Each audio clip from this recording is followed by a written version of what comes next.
Experts issue Worldcoin warning as operator widens Mexico expansion. Mexico. Worldcoin. Tools for Humanity rolls out new services in Puebla, as experts say citizens should be wary about handing over their biometric data. Last updated. October 7, 2024, at 02:30 GMT+3. Author. Tim Alper. Author. Tim Alper. About author. Tim Alper is a British journalist and features writer, who has worked at cryptonews.com since 2018. He has written for media outlets such as the BBC, The Guardian, and Chosun Ilbo. He has also worked. Author profile. Share. Copied. Last updated. October 7, 2024, at 02:30 GMT+3. Why Trust Cryptonews? With over a decade of crypto coverage, Cryptonews delivers authoritative insights you can rely on. Our veteran team of journalists and analysts combines in-depth market knowledge with hands-on testing of blockchain technologies. We maintain strict editorial standards, ensuring factual accuracy and impartial reporting on both established cryptocurrencies and emerging projects. Our long-standing presence in the industry and commitment to quality journalism make Cryptonews a trusted source in the dynamic world of digital assets. Read more about Cryptonews. Experts have issued a Worldcoin warning as the project's operator Tools for Humanity continues its expansion into Mexico. On October 5, Mexican media outlets such as Diario de Puebla reported that Worldcoin has launched new World ID services and facilities in Puebla, a major city in east-central Mexico. Worldcoin now has 4 centers in Puebla, as well as ID verification services to ensure users are aged 18 or over. Mexico. Worldcoin warnings amid LATAM expansion. The company will also use its services to ensure that only unique human beings receive World IDs.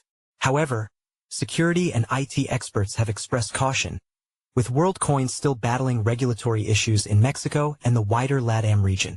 Worldcoin is operating in areas where people may be in more desperate situations and have fewer legal protections. It's understandable why many leaders find this concerning. However, I want to emphasize that developing a blockchain-powered identity system doesn't have to be done this way. Evan McMullen, co-founder and chief strategy officer, Privado ID. Per Uno TV, Carlos Tlahuel, a security expert at the National Autonomous University of Mexico, urged people in the country to be wary of the manner way in which their personal data is processed by companies. He said that people should ask themselves whether it is really necessary to provide firms with biometric data, and ask themselves why firms are asking for it. In Mexico, we need citizens to be more demanding, and to question whether it is really necessary to provide the data that is sometimes requested to access a service. In many instances, this data is dispersed. The data can sometimes be used for unsavory purposes.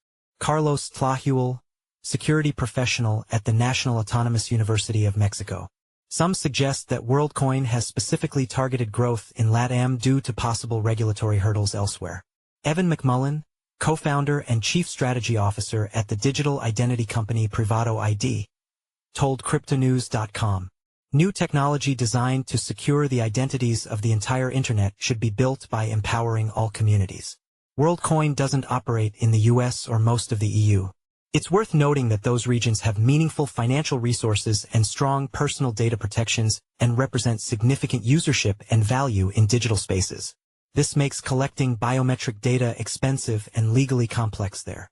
Worldcoin has responded to criticisms by rolling out ID verification solutions to ensure it does not collect biometric data from minors in many LATAM locations. All institutions must make statements explaining why personal data is collected and what it will be used for. Biometric data obviously needs special treatment, and Worldcoin has not explained why it requires it. This lack of transparency generates speculation, and some countries do not look upon this project with favor. Carlos Tlahuel, National Autonomous University of Mexico. News outlets in Mexico have claimed that many of the people handing over their biometric data in Mexico are immigrants from nearby nations like Colombia. Some claim that third-party agents have exploited immigrants by collecting iris scans but failing to hand over cryptoassets in return. In April, AFP, via expansion, quoted a 64-year-old Argentinian martial arts teacher named Juan Sosa as saying, "I scanned my iris at a Worldcoin center because I don't have a penny. There's no other reason. I didn't want to do it, But because of my age, no one will give me work. And I need the money. Regulatory and privacy concerns appear to have done little to dent Worldcoin's progress in LATAM, however. Late last month, Tools for Humanity announced it was expanding into Guatemala.